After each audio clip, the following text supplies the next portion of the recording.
Who could forget his triumphant visit to New York City in 2015? 80,000 people lining Central Park to catch a glimpse of Pope Francis and cheer. Thousands more packing Madison Square Garden to hear Pope Francis pray. Saecula saeculorum. Pope Francis was a trendsetter from day one. Born Jorge Mario Bergoglio in Argentina, Pope Francis was the first pope ever from the Western Hemisphere, the first from South America, and the first from the Order of Jesuits. As a young man, he worked as a bouncer and a janitor before studying to be a chemist, only to feel the pull of the church. Ordained a priest in 1969, he rose to cardinal in 2001. Following the resignation of Pope Benedict XVI, he was elected pope in 2013.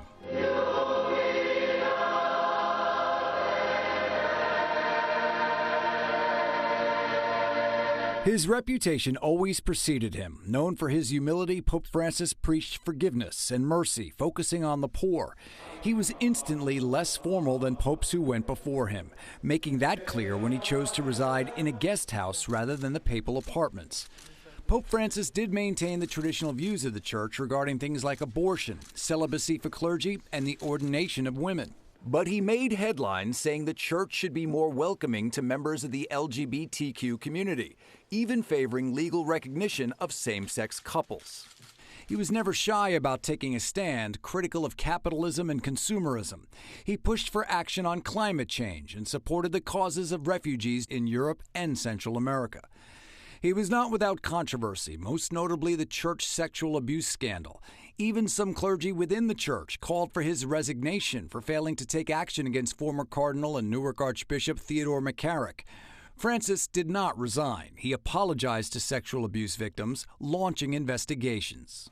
Pedimos perdón. We ask forgiveness for the times that, as a church, we did not show the survivors of whatever kind of abuse compassion.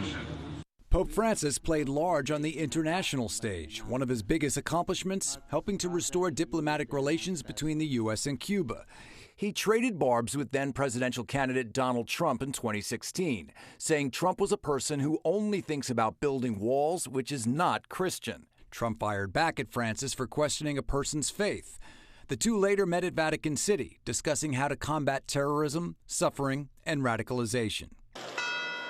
At the start of 2023, Pope Francis presided over the funeral of his predecessor, Pope Benedict XVI.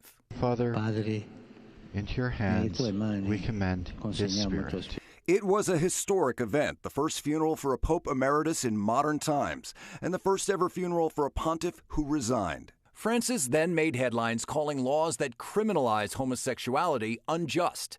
He urged the Catholic Church to distinguish what's a sin but not a crime. And he went on to approve blessings for same-sex couples.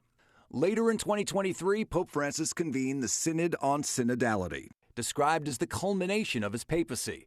The most controversial issues were to be considered, including allowing women to be ordained as deacons, as well as welcoming LGBTQ Catholics. Ultimately, the Vatican put the brakes on these discussions. Good Friday of 2024 saw the Pope's frail health in the spotlight, the pontiff skipping the traditional Good Friday procession while recovering from his winter-long bout of respiratory problems. Io te battesso nel nome del Padre, del Figlio e dello Spirito Santo.